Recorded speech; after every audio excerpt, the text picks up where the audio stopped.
Damas y caballeros, continuemos con la historia de la filosofía, hablando en este quinto video sobre Aristóteles. Hagamos un pequeño una pequeña reseña de lo que hemos visto.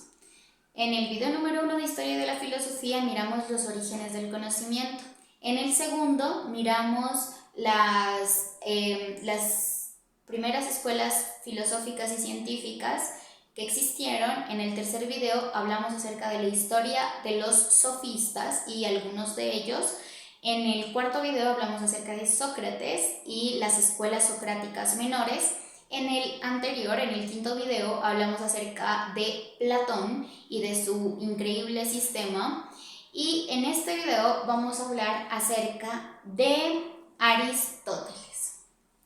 Bueno, recordemos que estos videos se basan en un libro principal que es El pensamiento antiguo de Mondolfo, escritor italiano, y que durante el video a veces hago reseñas de otros escritores o de otros libros. Bueno, este libro se llama El pensamiento antiguo, como les he dicho, y habla acerca de la historia de la filosofía grecorromana. Eso quiere decir que ya hemos avanzado. En los anteriores 5 videos ya hablamos desde los orígenes hasta Platón. Y ahora vamos a comenzar con Aristóteles y ya estamos cerquita de llegar a los neoplatónicos. De pronto en un futuro hablemos acerca ya de las filosofías contemporáneas. Pero comencemos con la que más me maravilla, que es la historia de la filosofía grecorromana. Aristóteles ya hace parte del segundo tomo. Este libro de Mondolfo son en realidad 2 tomos. El primer tomo viene desde los orígenes hasta Platón, o sea, los primeros 5 videos. Y ahora los videos que continúan son parte del segundo tomo. Aquí dice fin del tomo 1. Aquí comienza el segundo tomo, que va ya no desde los orígenes hasta Platón como en el primer tomo, sino el segundo tomo va desde Aristóteles hasta los neoplatónicos. Y después después terminaremos con este podcast acerca de la historia de la filosofía grecorromana. O quién sabe si podremos continuar hasta nuestros días, ¿no? Bueno, vamos a hablar acerca de Aristóteles. Aristóteles nació en Estagira en el 384 a.C. Aristóteles llegó a Atenas, a la bellísima Atenas, a los 17 años. Permaneció 20 años en la escuela de Platón. En el 334, Filipo, que fue el rey de Macedonia, llamó o convocó a Aristóteles para educar a su hijo. ¿Y quién es el hijo de Filipo, al que educó Aristóteles? Nada más y nada menos que Alejandro Magno. Bueno,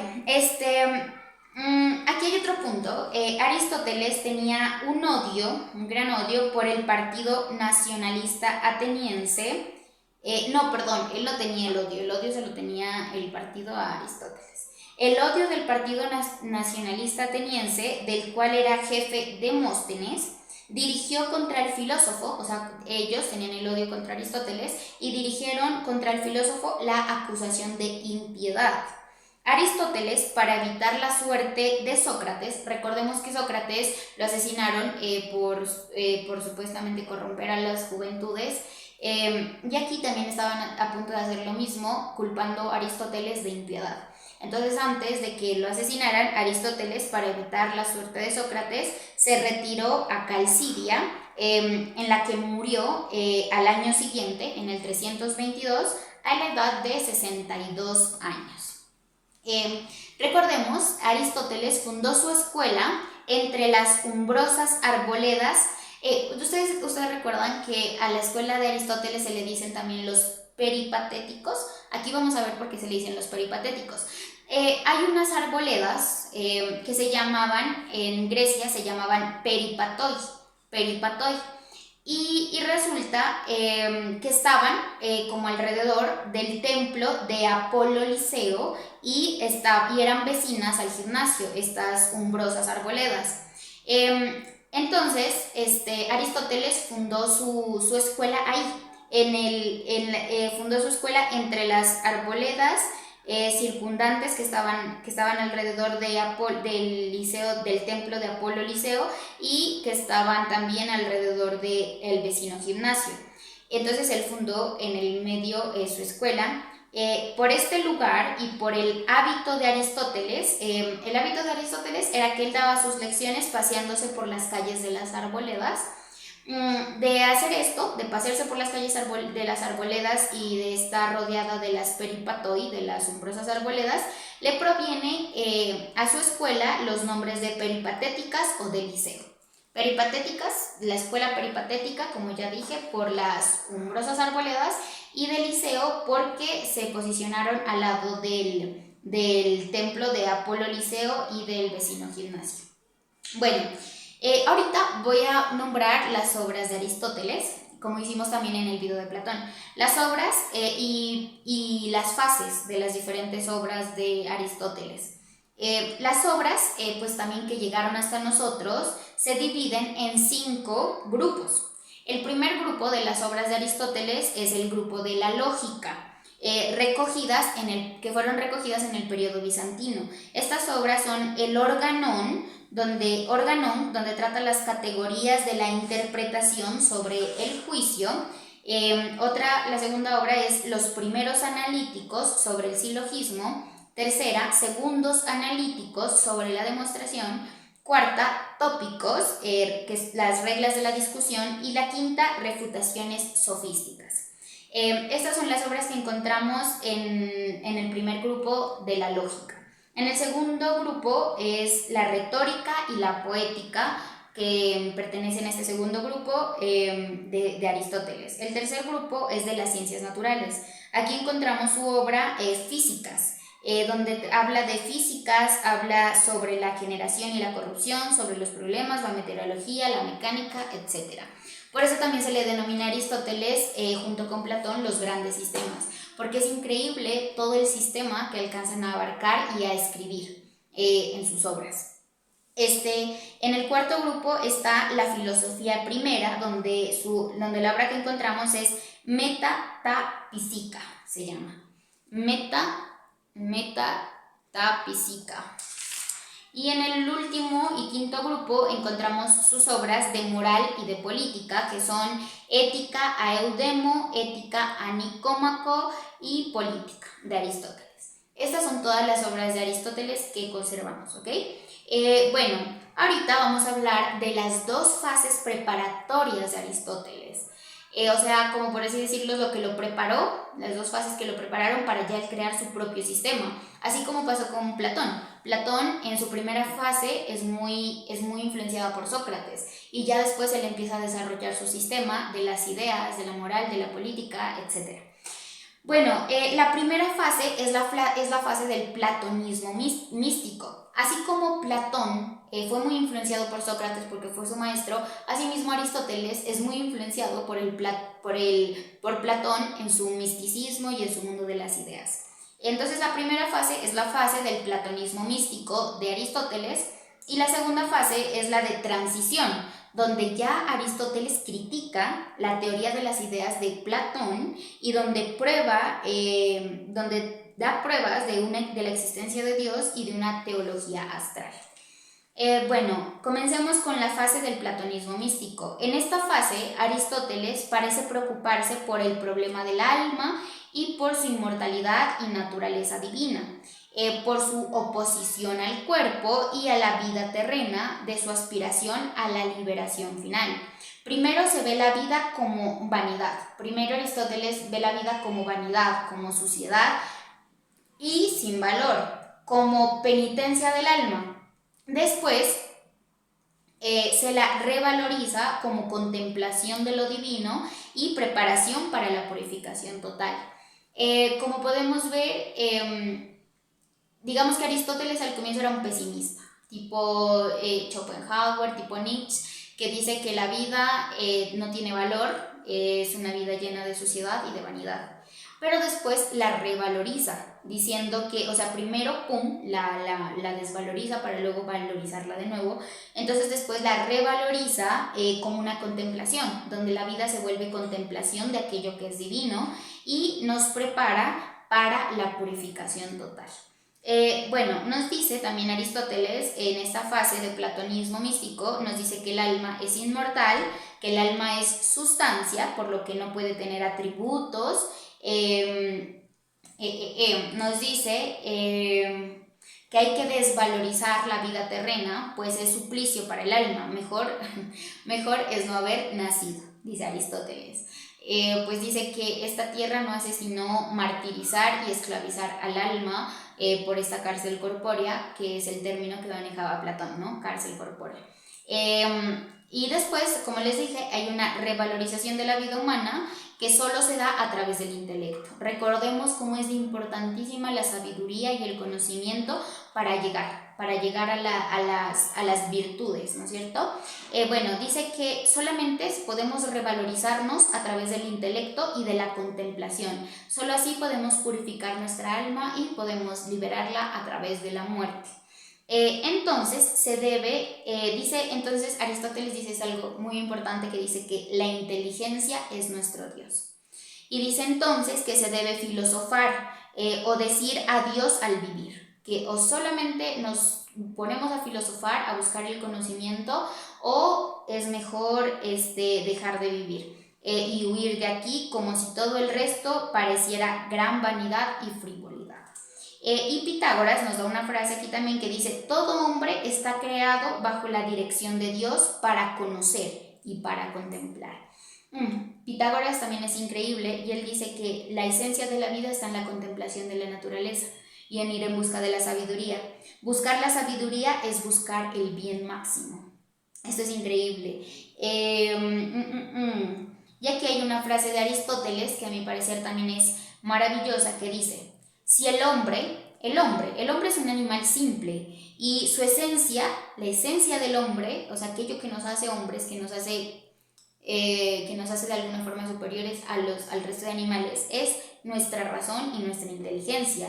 Y entre todas nuestras facultades, la mejor entre todas es el conocimiento, pues es esta la que nos convierte en los animales más perfectos, dice Aristóteles. Somos, gracias a esto de aquí, a esta razón, a este conocimiento, somos los animales más perfectos. Por lo tanto, nuestra finalidad es la verdad. Nuestra finalidad debe ser la verdad, no vivir como animalitos, sino vivir como hombres, como los animales más perfectos en la escala, o al menos los que hasta ahora conocemos como más perfectos. El fin, nos dice Aristóteles, que el fin soberano del hombre es la verdad y la contemplación.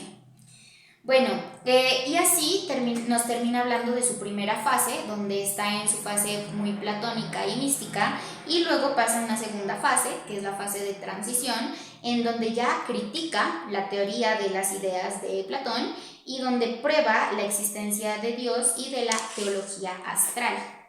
En esta fase está representada, como ha demostrado W. Jaeger, por el diálogo sobre la filosofía, donde Aristóteles expone lo siguiente. Primero dice, la crítica de las ideas y de los números ideales. Hace una crítica. Después dice que la teología y la cosmología son los principios.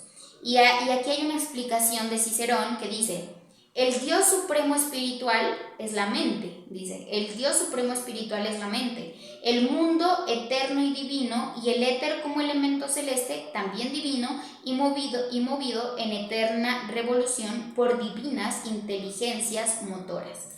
Eso quiere decir que Dios, por así decirlo, o esa unidad primogénea, o a lo que podemos llamar Dios, en realidad es la sabiduría máxima, es aquello que mueve todo, pero que se mueve a través de la virtud de la sabiduría.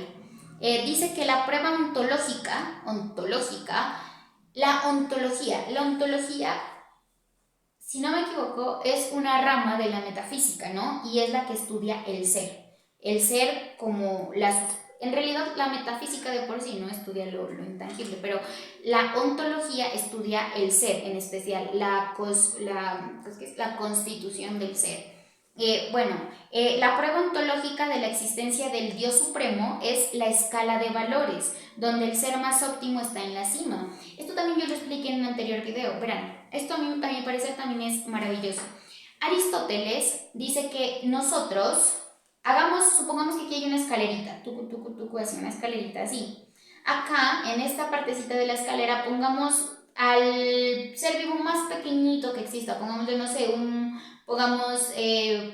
pongamos una célula, un átomo, un parásito, bueno, lo que quieran poner aquí, ¿ok? O incluso puede ser una partecita de la célula, bueno. Más acá pongamos una hormiguita, supongamos, ya pasemos de acá a acá, la hormiguita.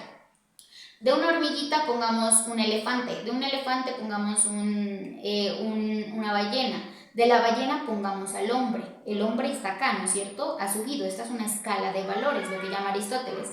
Resulta que él dice que podemos llamar Dios al que está acá, encima de nosotros. Puede que encima del hombre haya muchas especies mucho más grandes que no conozcamos, igual el universo es vasto y está en constante expansión.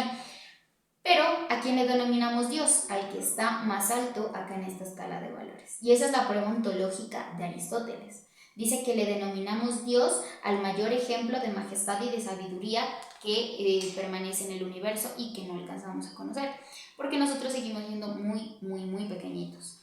Bueno, también nos dice... decía las fuentes de la idea de Dios, y aquí decía Aristóteles que de dos fuentes ha nacido la noción de Dios en los hombres. Esto es importante porque aquí ya dice cómo nace una idea o una noción o una sensación de Dios en nosotros, en los hombres. Y dice que la fuente número 1 se debe a lo que sucede en el alma. Se refiere a cuando los hombres reciben inspiraciones divinas o reciben presagios a través del sueño.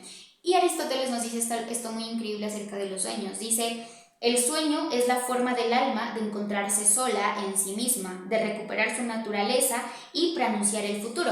Esto de pronunciar el futuro a través de los sueños es muy, muy, muy antiguo, viene de Oriente incluso, donde se dice, de la Biblia incluso, de los hebreos, que dice que los profetas llegaban a dar profecías a través de los sueños. Y dice Aristóteles que esto se debe a que los sueños es donde el alma se revela a sí misma, donde es totalmente libre, y que por eso es que a través de los sueños nosotros podemos recibir presagios del futuro. Y bueno, esto me parece maravilloso. Esta es la primera fuente, y la segunda fuente es de lo que sucede en el cielo. Aristóteles se refiere a la maravilla del hombre de contemplar el movimiento ordenado de los astros. Desde el principio los hombres creyeron en un Dios, una causa semejante de movimiento y de orden. Esto sí que es maravilloso porque él dice que hay un movimiento ordenado en los astros. Y eso es verdad. Por ejemplo, ¿cómo explicar nosotros una atmósfera? ¿Cómo explicar nosotros, por ejemplo, que haya una estrella?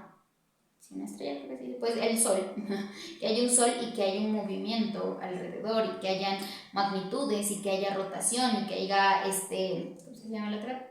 Traslación y tantos movimientos que permitan de alguna forma el orden en el mundo, o esa entropía que lleva del caos al orden.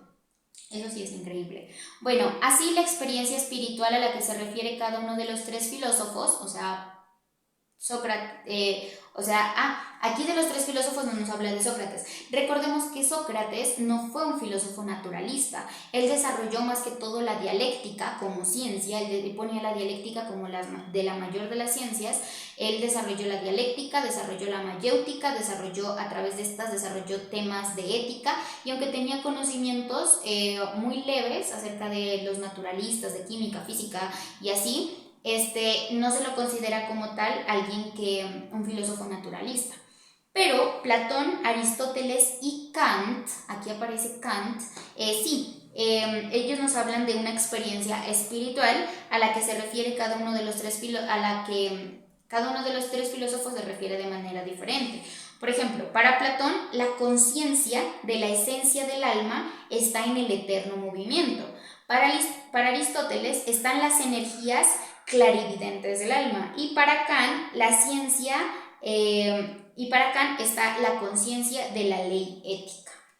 Eso sí, por ejemplo, de Kant he tenido la oportunidad de leer muy poco, pero sí me gustaría también estudiar la obra de Kant, y una vez que terminemos con la historia de la filosofía pasar a Kant. A mí me parece muy importante la obra de Kant, ¿no? Así como fue de importante para Schopenhauer, por ejemplo, y así como luego para Nietzsche fue de importante la obra de Schopenhauer, que seguramente tuvo que haber leído también a Kant, ¿no? Porque Kant pone como ¿cómo se podría decir? Como condición para leer su obra pone leer la obra ¿de qué es? Leer la obra de Kant, en especial La crítica de la razón pura y dos obras más que ahorita no recuerdo el nombre. Bueno, puede agregarse también a Sócrates, que se había anticipado a todos, lo que les decía, puede agregarse a Sócrates, que se había anticipado a todos al indicar una doble fuente, es decir, el orden del cosmos, que es prueba de una providencia, y nuestra inteligencia, que sugiere la existencia de una inteligencia universal. Eso quiere decir que las dos pruebas de que existe un Dios, la primera es el orden, el diseño de todo esto que es maravilloso. Por ejemplo, un diseño pequeñito, los ojos, ¿no es cierto? Los ojos podemos ver que primero están las pestañas, ¿no es cierto? Y están arriba las cejas, que es para cuando, por ejemplo, corre sudor o por nuestra frente, no lleguen directamente a los ojos. Bueno, o sea, el diseño de todo es realmente bastante increíble. Pero yo creo que de esto puede hablar mucho más una persona un poquito más que trabaje más con la estética y así, pero pues yo sí soy como malita para ese tema. Pero bueno, la primera prueba es esa, es la maravilla del diseño, que es como que se usa como prueba de una inteligencia superior. Y al mismo tiempo nuestra inteligencia sugiere que existe una inteligencia universal, mucho más grande que la nuestra. Eso sí me parece increíble. Y bueno, hemos terminado con los dos puntos acerca de las dos fases de Aristóteles y vamos a pasar ya al sistema maduro de Aristóteles. El sistema maduro de Aristóteles, vamos a comenzar hablando acerca de la ciencia y de la filosofía. Nos dice Aristóteles que el verdadero conocer es conocimiento de las causas y de lo necesario. Es decir, que yo no puedo conocer, supongamos, ¿qué es esto? Y decir simplemente qué es, sino que conocer esto también es conocer las causas, lo que está antes, y así, yendo antes, llegamos a lo que Dante Alighieri llamaba el poder de la antigua llama, de lo primogenio. Dice que el grado sumo del saber es contemplar el porqué. Aristóteles ponía muy por encima el porqué de las cosas. Y esto también es muy importante en Platón. Él dice que el porqué es lo que lleva a la ciencia a ser mucho más exacta que la opinión y que la ignorancia. La ciencia, que busca el razonamiento y el porqué de las cosas, se acerca mucho más al ser, al conocimiento, y se aleja de la ignorancia y del no ser. Dice que conocer es la causa por la cual la cosa es. El conocer es la causa del por cual la cosa es. Bueno, el hombre sabe verdaderamente cuando tiene una convicción y conocimiento de los principios. Por eso es tan importante los principios, por eso es tan importante irse al comienzo, a los orígenes, a lo primogenio. El hombre sabe verdaderamente cuando tiene una convicción y conocimiento de los principios, pues si estos no le son ya más conocidos que la conclusión, tendrá una ciencia casual, o sea, llega a los conocimientos por casualidad y no por investigación y estudio, que es como dices Platón, que son las formas verdaderas de llegar al conocimiento a través de la investigación. Y también nos dice Aristóteles que no se da ciencia de lo contingente y de lo particular. O sea que lo que existe por accidente, también su causa es accidental. No hay ciencia en lo contingente, pues la ciencia es de lo que es siempre o en la mayoría de los casos. No es posible ni la definición ni la demostración para las sustancias sensibles particulares, porque su materia es de naturaleza que puede ser y que puede no ser, lo que las hace corruptibles. O sea, algo que está en el punto medio entre ser y no ser es muy corruptible. Es como, por ejemplo, la opinión. La opinión está en el punto entre el ser y entre el no ser. Por ejemplo, el creer, la creencia. Cuando digo yo creo, no sé si mi opinión es falsa o es verdadera. Pero cuando digo yo creo y le pongo razonamiento y por qué, hago que se acerque más a la ciencia. Y la ciencia se acerca mucho más al ser y al conocimiento que al no ser y la ignorancia. Aristóteles nos dice que nosotros pasamos de lo particular, que es la experiencia, a lo universal, que es la ciencia. La inducción, pasamos de la inducción, que es el análisis, y la deducción sucesiva. Estamos pasando constantemente de una inducción, de un análisis, a una deducción sucesiva. Como les digo, la investigación. Quiere decir que los primeros conocimientos que adquirimos son particulares, son experiencias sensibles, o sea que recibimos a través de los sentidos. Desde bebecitos recibimos muchos más estímulos a través de los sentidos. Luego pasamos a las ciencias universales. La inducción son los importantísimos principios. Luego la deducción sucesiva son conocimientos de los principios. Lo universal es conocido por la razón. Lo particular es conocido por la sensibilidad, o sea, por los sentidos. Pero entonces aquí nos damos cuenta también de cómo siempre el conocimiento y la razón, que es la mejor de nuestras facultades, está por encima de nuestras facultades de los sentidos sensibles. Está muy por encima. También Aristóteles nos habla de la libertad y la divinidad de la sabiduría. Nos dice que llamamos libre al hombre que vive para sí y no para otros. Y la gran causa que hay que estudiar es el principio de todas las cosas, lo que llamamos Dios. Aristóteles también nos dice que la filosofía primera para Aristóteles es la metafísica. Recordemos que Sócrates pone como filosofía primera la dialéctica. Acá Aristóteles pone como filosofía primera la metafísica, pues dice que la metafísica es la ciencia del ser en cuanto el ser, es decir, verdaderamente universal y como tal superior a todas las ciencias particulares. Dice que no es la física, que la física no es la ciencia la más importante de las ciencias o la primera, pues la física se ocupa de seres en movimiento y que tampoco son las matemáticas, como lo creía de alguna forma Platón por ser pitagórico, ¿no? Porque dice que las matemáticas, los objetos de estas son inmóviles, pero no separados, sino en la materia. Por lo tanto, Aristóteles pone como primera de las ciencias a la metafísica, que es la ciencia del ser en cuanto el ser mismo. También, como les he dicho en anteriores videos, si quieren estudiar mucho más de estos temas, se pueden adentrar directamente a la obra de Mondolfo, que es cosa maravillosa. Si quieren ir, no desde los orígenes, sino que se quieren ir directamente a Aristóteles, porque es increíble, pueden irse al segundo tomo del pensamiento antiguo de Mondolfo. Y precisamente el segundo tomo comienza con Aristóteles, porque el primer tomo cierra con Platón. Continuemos. Aristóteles dice que hay un principio de contradicción y la evidencia es indemostrable. Dice que es ignorancia no saber distinguir las cosas que se deben demostrar y cuáles no.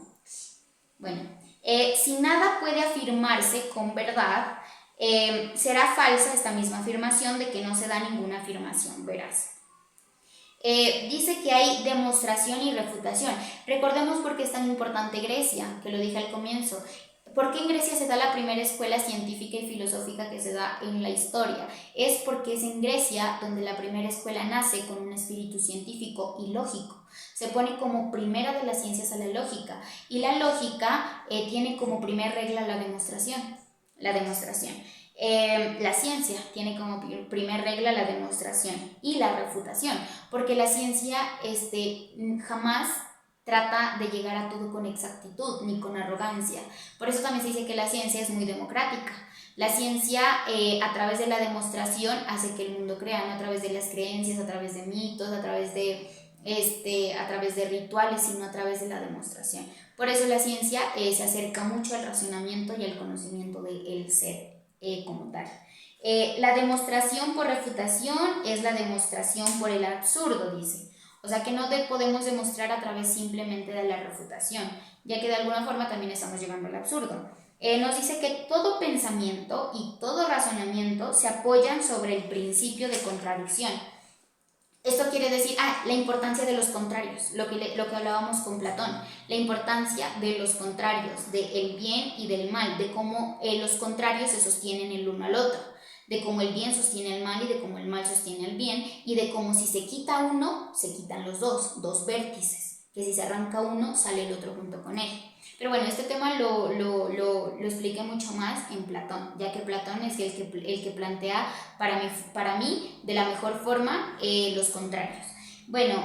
También nos habla de las formas lógicas del pensamiento científico. Aristóteles nos dice que las formas lógicas es el juicio, el silogismo y la inducción. El juicio es un discurso que afirma o niega algo de algo. Puede ser universal o particular o indefinido. El silogismo es un discurso en el cual, establecidas algunas premisas, se deriva necesariamente algo diverso de las premisas establecidas, o sea, conclusiones. Y la inducción es el pasaje de los particulares a los universales, pasar de lo particular a lo universal. Y la inducción es más persuasiva y más evidente, más conocida a la sensibilidad y común al mayor número de personas. Aunque miremos que el silogismo tiene más fuerza y más eficacia contra quien desea contradecir. Aristóteles también nos habla de la definición y de la definición y de la demostración. Nos dice que primero es el qué. Primero es la definición, ya que esta concierne qué es una cosa y su esencia. Luego viene el por qué, que es la demostración. ¿Por qué es o no es verdadera una cosa determinada de otra? Entonces aquí tenemos que darnos cuenta la importancia de el qué y del por qué. El qué es la definición, el por qué es la demostración. Y por eso esas son las dos preguntas principales de la ciencia. Por eso la ciencia, como les he dicho, se acerca mucho más al ser y al conocimiento y se aleja mucho más de la creencia, de la ignorancia y del no ser. Entonces, esto sí tenemos que apuntarlo demasiado, el qué y el por qué. El qué, recordemos, el qué es definición y el por qué es demostración de esa definición.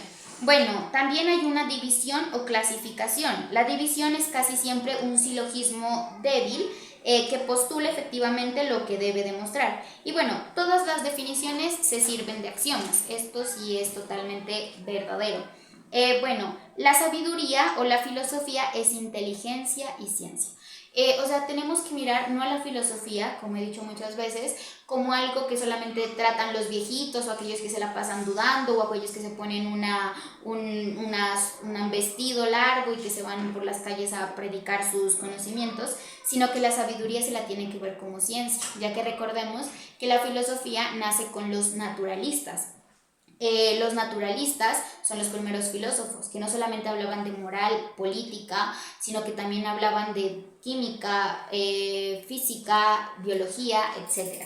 Bueno, Aristóteles nos dice que el sabio no solamente debe saber las consecuencias de los principios, sino también conocer lo verdadero respecto a los principios mismos, de manera que la sabiduría será inteligencia y ciencia conjuntamente. Y en un octavo punto nos dice que hay una universalidad de la filosofía y su objeto, que es el ser en sí. Eso quiere decir que, como decía, ¿no?, el mayor de los conocimientos al que debe apuntar el hombre es al ser en sí mismo. Bueno, la palabra ser, ¿no? Aquí hay una partecita que nos dice que la palabra ser se emplea en muchos significados, pero todos se reducen a uno, a la cierta naturaleza única. O sea, el ser es la cierta naturaleza única, lo que nosotros denominamos Dios. El filósofo durante toda su vida ha estado estudiando de dónde venimos y ha estado estudiando la esencia divina de lo que nosotros hemos denominado comúnmente como Dios. Bueno, por lo cual es claro que los seres, en cuanto seres, pertenecen a una sola ciencia. Por eso es que Aristóteles dice que la máxima de las ciencias es la metafísica, porque estudia el ser en cuanto al ser mismo, y que el ser, aunque se empleen muchos significados, es la naturaleza única. La naturaleza única es el ser. Y bueno, y que este es el objeto sobre el que le corresponde al filósofo la tarea de especular la verdad.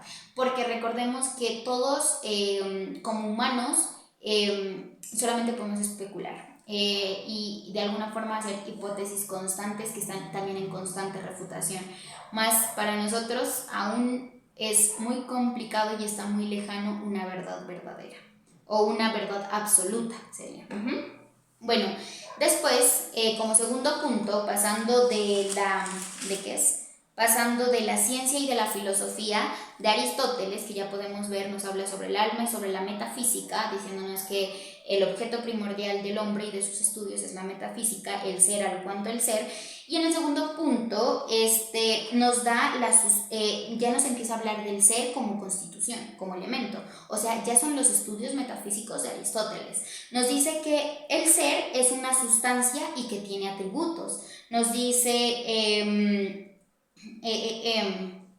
Dice que nosotros cuando empezamos a estudiar el ser es cuando le damos atributos o le damos categorías como cantidad o calidad o relación o dónde o cuándo o situación o hábito.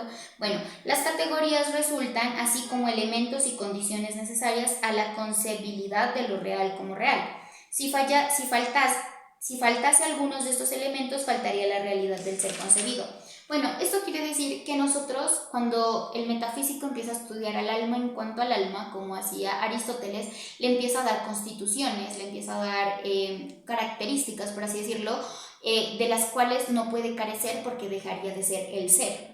O sea, de constituciones y de cualidades que tiene que poseer para ser una totalidad, para ser el más grande del principio, por así decirlo.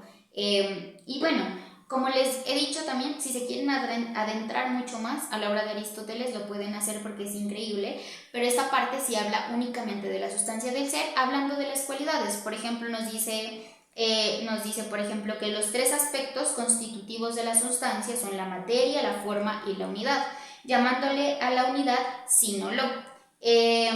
También nos habla de la capacidad de los contrarios en la sustancia, o sea, nos habla de el cambio y la materia, de lo que también trataba al comienzo Platón sobre Heráclito, ¿no? De ese constante flujo de la materia, diciendo que Platón decía que la materia de alguna forma es el mal, que el orden, Dios, es el bien y que es ordenado, y que la materia llega a ser el mal porque es desordenado, pero luego Dios toma la materia y le implementa el alma para que el bien tenga poder sobre esto, que de por sí tiene una naturaleza desordenada, pero gracias al alma se organiza y se constituye.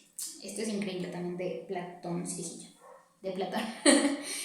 Bueno, hay una frase aquí de Sócrates que dice que el intelecto es divino y la actividad más dulce y más excelente es la contemplación. Esta frase me encanta porque al final del anterior video en Platón hablamos acerca de la contemplación como virtud maravillosa junto con la sabiduría.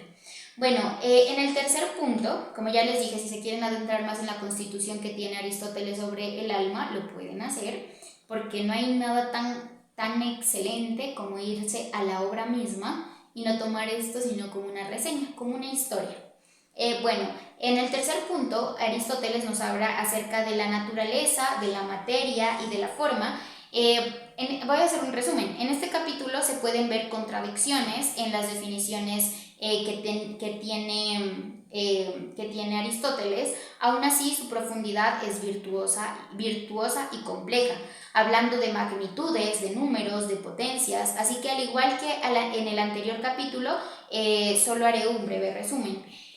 Como les puedo decir, obviamente, después de estos grandes filósofos han venido otros, que lo que han hecho ha sido refutarles, ¿no es cierto? Así como se les refutó en su tiempo a los jónicos, a los eleatas, a los pitagóricos, como se les refutó en su tiempo a Platón, como Platón refutó a Sócrates, como después Aristóteles refuta a Platón, etcétera, etcétera. Todo está en un constante cambio, en un constante flujo, ¿no es cierto? Entonces, así mismo pasa con Aristóteles. Aún así, no se debe desvalorizar la virtud con la que estos filósofos profundizaban en los temas, la virtud y la magnitud con la que hablaban sobre magnitudes, sobre números, sobre potencias, etcétera, etcétera. Porque, como les decía, estos filósofos no solo trataban temas, por así decirlo así, sencillos, sino que se iban a temas muy complejos, como lo eran temas acerca de física, acerca de química, acerca de los naturalistas, etc. Entonces ellos, los filósofos, también nos hablan de potencias, de magnitudes, de metafísicas, de muchas ciencias, no solamente de la filosofía que apunta hacia el conocimiento como tal, sino también de las diferentes formas de conocimiento que son las ciencias. Entonces en este capítulo voy a hacer el pequeño resumen. En este capítulo Aristóteles nos habla de las formas naturales y de las monstruosidades que hay en la naturaleza. Después nos habla de las condiciones necesarias que necesita la materia, nos habla de la diferencia entre contingencia y azar, nos habla de que la ciencia es de la ley y de la necesidad, nos habla del infinito, nos habla del espacio, nos dice que el espacio tiene 3 dimensiones, que son longitud, anchura y profundidad, y nos habla del vacío y de la negación. Después nos habla del tiempo también, nos dice que lo eterno está fuera del tiempo, lo mortal está en el tiempo, que el tiempo es la conciencia de un antes y de un después. Por eso se dice que el tiempo es creación del hombre, es como nosotros tomamos conciencia de un antes y de un después y pues atribuimos épocas, espacios, nos organizamos, pero que el tiempo como tal pues es algo humano. O una definición humana, ¿no es cierto? Bueno, y por eso es que cambia, ¿no es cierto? Por eso es que cuando se estudia lo que es la astronomía y la física, cambia el tiempo fuera del planeta, ¿no es cierto? Bueno, tampoco me voy a meter porque no sé mucho de física, pero algo que sí sé es que el tiempo es relativamente humano. Bueno, también nos habla Aristóteles del movimiento. Nos dice que el movimiento es el acto de lo posible en cuanto posible. Y nos dice que hay 3 especies de movimiento. La primera especie de movimiento es de lugar, hay otro movimiento de cantidad y hay otro movimiento de calidad. Y que solo el movimiento circular es único y continuo. Por eso se habla mucho de los, como se le dice allí, de los círculos viciosos. Y esto que hablamos nosotros de los círculos viciosos es que, como dice Aristóteles, es que solo el movimiento circular puede ser único y continuo, solo el circular. Otro punto, nos habla también Aristóteles de los 4 elementos y de los lugares naturales, de las cosas existentes, de los primeros elementos, nos habla de la quinta esencia simple, del éter. Recordemos que muchos filósofos nos han hablado del éter, ¿no es cierto?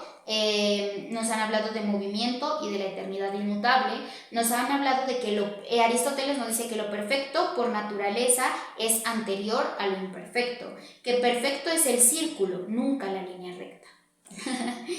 Bueno, y nos dice que los cuerpos, hasta los elementos, poseen ligereza o gravedad. La gravedad los dirige hacia el centro y lo ligero se aleja de él. La gravedad dirige la materia y los objetos y los elementos hacia el centro y lo ligero los aleja. Bueno, como ven, es increíble la magnitud de los temas que abarca Platón y Aristóteles. Por eso se les denomina los grandes sistemas, porque es increíble cómo su obra es tan amplia en conocimientos, y no solamente porque tiren conocimientos como tal y hablen aquí y allá, sino cómo los profundizan todos. Eso es lo verdaderamente maravilloso, por eso es increíble cómo se tiene en primera posición a Platón y Aristóteles. Y de Sócrates, pues lo maravilloso es su dialéctica y su mayéutica, como ya lo he dicho. Bueno, Aristóteles también nos habla de una relación de la relación del alma y del cuerpo, que ya la vimos mucho en Platón. Platón tiene un capítulo muy extenso sobre la relación del alma y del cuerpo. Nos dice Aristóteles que el alma y el cuerpo viven en comunión. El uno obra y el otro padece. El uno es movido y el otro mueve. El alma es causa y el cuerpo es instrumento. Pues el alma es primero, el alma es la que obra, por así decirlo. El cuerpo es el que padece. El alma es la que se mueve. El alma es la que mueve y el cuerpo es el movido por el alma, ¿no es cierto? Bueno, también nos habla de unas facultades del alma. Dice que las facultades del alma son la nutrición, el apetito, la sensibilidad, la locomoción, el pensamiento, entre otras. Nos dice que en algunos seres se hallan presentes todas las facultades del alma, en otros algunas, o en otros seres se halla solamente una de las facultades del alma. Bueno, aquí nos habla de la facultad vegetativa, que es la capacidad de nutrición. Es la primera y la más común facultad del alma, por la cual el animal puede producir otro animal, una planta a otra planta, etc. Sin esta no pueden existir los mortales. O sea, es como la reproducción, ¿no? Sí. la capacidad de nutrición y la capacidad de reproducción. También nos habla de la facultad sensitiva. Acordémonos, cuando escuchamos sensitivo, objetos sensibles, cosas sensibles, es que se perciben a través de los sentidos. La facultad sensitiva nos sirve es necesaria para sentir la presencia de lo sensible, la visión sobre el color, el oído sobre el sonido, el gusto sobre el sabor, el movimiento, el reposo, el número, la figura, la magnitud. La diferencia entre la sensibilidad, o sea, los sentidos, y el pensamiento es que percibir a través de los sentidos es para todos los animales, razonar para unos pocos. Bueno, la autoconciencia es certeza de la existencia, nos dice. Por ejemplo, muchos han preguntado, ¿cuál es la prueba de que existimos? ¿No es cierto? ¿Cuál es la prueba de que existimos? Y se han hecho muchas películas en torno a esta pregunta. Entonces, Aristóteles es que dice que la prueba de que existimos es que pensamos y que tenemos autoconciencia. Y el hecho de que percibamos y de que pensemos es que existimos, porque podemos percibir que cumplimos actos. Eso nos dice Aristóteles. Ahí está respondida una de las grandes preguntas. Bueno, también nos habla de la facultad intelectiva. Nos dice que el intelecto es receptivo. Esto es verdad. Es, por ejemplo, los niños pequeños tienen un intelecto mucho más receptivo que los adultos. Están en constante estímulo para aprender cosas. El intelecto es receptivo. Es como una tablilla encerada en la que nada se haya escrito, pero en la que todo puede escribirse. Eso quiere decir, Aristóteles nos plantea el intelecto como una tablilla, como un tablero, por así decirlo, que no tiene nada, que no contiene nada al comienzo del nacimiento, pero en la que todo puede ser escrito, en la que todo cabe, por así decirlo. Nos dice que hay dos tipos de intelecto en nuestro intelecto, que es el intelecto pasivo y el intelecto activo. El intelecto activo es divino, proviene del exterior, es el pensar discursivo. El intelecto pasivo es mortal, es del cuerpo, es materia. Este intelecto es forma del cuerpo orgánico y por lo tanto es mortal. Muere cuando el cuerpo muere. También nos habla de la facultad motora, del apetito. Es cuando el alma afirma o niega, cuando busca o rehuye de una sensación que es agradable o dolorosa. Ya hablábamos del dolor y del placer, que es la constante en la que vive el hombre, dolor y placer.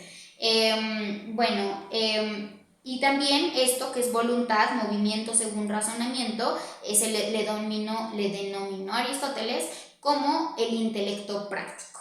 Y aquí es donde el hombre elige la virtud o el vicio. El intelecto práctico, que ya se va desarrollando, es cuando el hombre ya tiene la posibilidad de elegir entre la virtud o el vicio, donde tiene el poder de hacer o de no hacer. El hombre es principio y padre de sus acciones, nos dice Aristóteles. El hombre es principio y padre de sus acciones. Bueno, luego Aristóteles, ya como quinto punto, nos habla de el bien y de la virtud. Nos dice que él nos habla de el sumo bien. Esto es increíble. Nos dice que el sumo bien, dice, tanto el vulgo, o sea, el vulgo se refiere a las personas vulgares, tanto el vulgo como las personas cultas dicen que el sumo bien es la felicidad. Pero respecto a qué es la felicidad, ya no se hallan de acuerdo. O sea que todo el mundo dice que el bien óptimo, lo mejor que puede existir es la felicidad, pero cuando ya se les pregunta qué es la felicidad, ya no se está de acuerdo entre el vulgo y las personas cultas. Dice, para los cultos y para las personas sabias, la felicidad es actuar de acuerdo a la razón. Lo que hemos dicho durante tantos videos, para el sabio, para el filósofo, para la persona culta, la felicidad, los buenos deseos, los buenos gozos están en aquello que nos proviene de la razón, en los gozos intelectuales, por así decirlo. Dice, y que ese es el verdadero actuar del alma. Dice, y entonces, para el hombre sabio es actuar conforme al intelecto, pues el intelecto es sobre todo lo que constituye al hombre. O sea, somos hombres, por así decirlo, somos raza de hombres porque tenemos el intelecto. Lo que llamaba Platón, somos el animal perfecto gracias a este que tenemos aquí, el intelecto y el conocimiento. Entonces, esta debería ser la vida más feliz. Dice, bueno, después nos habla...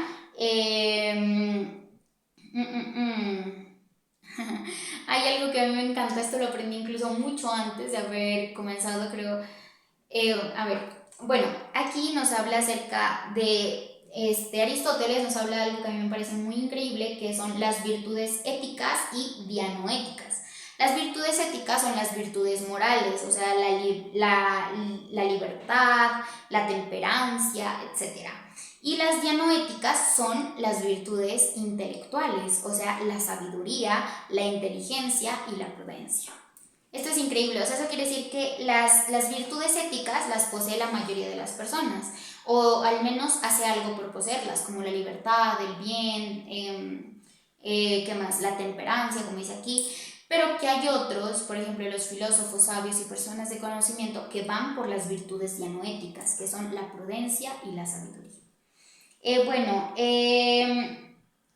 Nos habla de la importancia de obrar. Dice que después de haber conseguido la virtud es muy importante la obra, que obrar es la unidad de la virtud ética y dianoética, o sea, es la unidad moral e intelectual. Nos dice que sin sabiduría no podemos ser verdaderamente buenos, ni sabios sin virtud ética. Aristóteles también nos dice, también él nos habla de algo muy bello que es la amistad. Realmente él es el primero, creo yo, que habla de la amistad como tal. Él dice que la amistad es actividad y perfeccionamiento recíproco. Dice que la amistad es una virtud, que es una virtud necesaria y noble. Dice que la amistad perfecta pertenece a los buenos. Dice que solamente los buenos pueden ser amigos, dice, porque entre los malos no hay virtud. O sea que cuando dos personas que son malas dicen ser amigos, realmente no quieren amistad o no tienen amistad, sino intereses en el otro. En cambio que los buenos, la amistad perfecta pertenece a los buenos y a los que son semejantes en virtudes. Solo la amistad de los buenos es buena. Eso nos dice Aristóteles. Y nos dice que la virtud ética por excelencia es la justicia. Nos dice, la justicia no es parte de virtud, sino es la virtud íntegra. Ni por otra parte la injusticia es parte del vicio, sino todo el vicio entero. Dice que aquel que es justo tiene la virtud de la justicia, y aquel que dice ser medio justo y medio injusto, en realidad es totalmente injusto.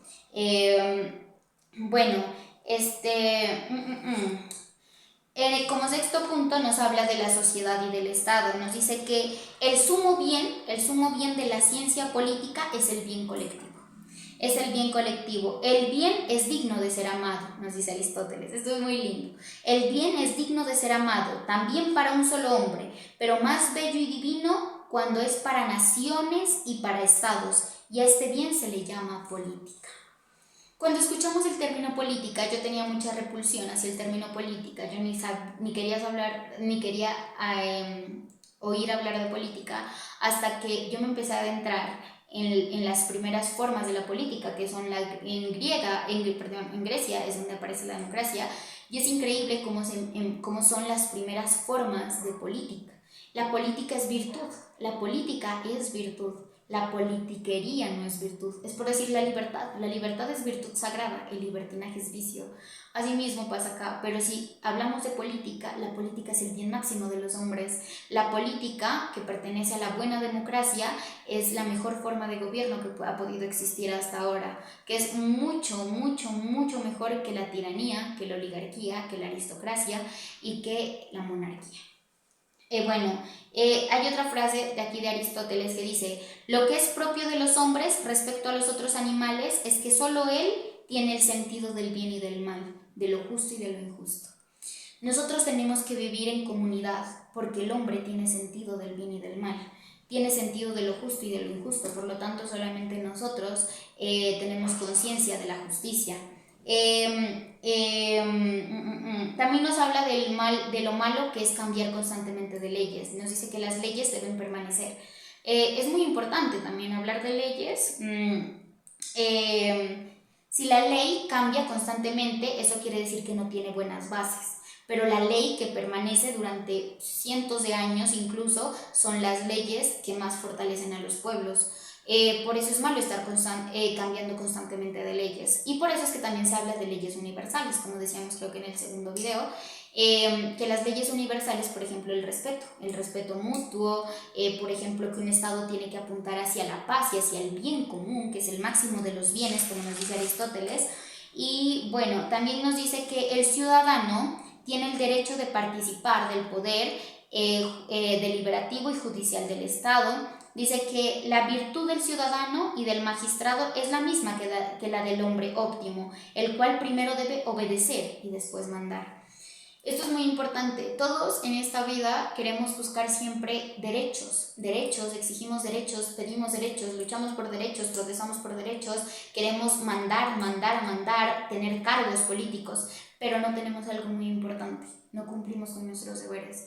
Primero hay que, aunque suene muy mal esa palabra obedecer, no se trata de obedecer, no es ser sumisos, sino vivir, tratar de convivir en paz, de darle a todo su importancia. Primero es muy importante concebir nuestros deberes y después exigir derechos. Porque el hombre que de primero lucha por derechos, cuando hay una frase que a mí me fascina, no recuerdo de quién es, pero dice, pon al revolucionario más grande en un trono, al que más revoluciona, al que más protesta, al que más pide derechos, al que más, al que más todo, ponlo en un trono y verás como en poquito tiempo se convierte en un tirano. Eso es porque su conciencia, su forma de actuar está basada en pedir, en mandar, en querer cosas y no en dar. Un buen mandatario primero tiene que dar y preocuparse por el bien común, como nos lo decía Platón, ¿no es cierto? Y bueno, nos dice Aristóteles que todos somos malos jueces de las causas propias, de las causas propias. Nos dice que la ley tiene que ser recta y tiene que ser superior sobre la autoridad individual. ¿Por qué? La ley, ¿por qué es tan necesaria a la polis? Es necesaria porque permite un estado en paz y va hacia la paz y hacia el bienestar de todos, no de unos pocos. Esa es la verdadera buena ley y el verdadero buen estado. Hay una frase de Aristóteles que dice, ninguna cosa contraria a la naturaleza es honesta. Esto es muy lindo. Ninguna cosa contraria a la naturaleza es honesta. Aristóteles también nos dice que se debe luchar por la conservación de las constituciones. Nos dice que las tres funciones del Estado son la legislativa, que es la deliberativa, que decide sobre los negocios públicos, decide las alianzas y los tratados, decide la guerra y decide la paz. La segunda función es las magistraturas, que son ejecutivas, que dice sobre, que tratan sobre qué cosas son soberanas y cuál debe ser la forma de su elección, y la justicia, que es la judicial, que se trata de administrar la justicia en sí misma. Nos dice que el Estado virtuoso no es obra del azar, sino de ciencia y de la voluntad de liderados. Eso quiere decir que un buen Estado no se forma por azar o por magia. Un buen Estado se forma en virtud, se forma con voluntad deliberada de hacer el bien y de tener una buena polis, una buena ciudad. Y que el buen Estado, el Estado que es virtuoso, también es un Estado feliz. Y que el objeto del Estado, así como nos lo decía Sócrates, así como nos lo decía Platón, nos lo dice Aristóteles, que a mí me parece maravilloso, y es que dicen, el objeto del Estado es la educación. Esta es el factor de la virtud civil. La educación es el factor máximo de la virtud civil. La educación compete a las leyes regular la educación y hacerla pública. Así decía Aristóteles, la educación debe ser pública. Y dice, para la importante educación de los jóvenes es necesario observar que el estudio esté acompañado de fatiga y de esfuerzo. Lo que yo les decía, a través del placer y a través de los goces apetitivos no podemos llegar muchas veces a cosas buenas, sino que llegamos a veces a cosas increíbles a través de fatigas y a través de trabajos. Como nos dice Hesiodo en sus trabajos y días, nos dice, solamente es a través del trabajo y de la fatiga, ¿no? Por eso dice, ahorita que está en verano tu vida, construye la cabaña para el invierno. Y bueno, hasta aquí hemos llegado con Aristóteles. Como ya les dije, son sistemas grandes y complejos, tanto el sistema de Platón como el sistema de Aristóteles. No podemos ahondar en profundidad en las doctrinas y en los principios de Platón y de Aristóteles porque se nos iría un resto de tiempo. Por eso les invito a que, si les interesa, se adentren a la obra de ellos. no solamente a reseñas o no solamente a análisis que hayan hecho otros escritores, sino a la obra de ellos. Y verán cómo es increíble y cómo si de pronto ¿cómo es que es? Es difícil entender algunos temas, recuerden que a través del trabajo y la fatiga es que llegamos a cosas maravillosas y grandes que después podemos compartir con maravilla y con mucha sencillez, porque la sencillez es lo universal, lo que pertenece a todos. Bueno, muchas gracias. En el próximo video hablaremos sobre todo esto que hemos hablado. Ha sido el predominio, recordemos, del problema antropológico, antropo-hombres, el predominio del problema antropológico que comienza con Sócrates, las escuelas socráticas menores, Platón y Aristóteles. Aquí domina el hombre, el ser, la metafísica, la dialéctica, la mayéutica, ¿no? Las virtudes del hombre, la polis, el Estado. Pero ahorita vamos a pasar en el siguiente video al predominio del problema ético. Aquí ya empieza a predominar la ética, ya no tanto el hombre como sí, sino ya su forma de comportarse, tanto como el máximo de los conocimientos, de conocerse a sí mismo para poder conocer a los demás. Y bueno, entonces en un próximo video, en el video número 7, ¿no? Ya veremos el predominio del problema ético. Y como ya he dicho muchas veces, estos videos no son para verlos secuencialmente, pues sería lo mejor, ¿no es cierto? Pero también se pueden ver por capítulos. Por ejemplo, quien quiera ir directamente, por ejemplo, a Aristóteles puede ver este video.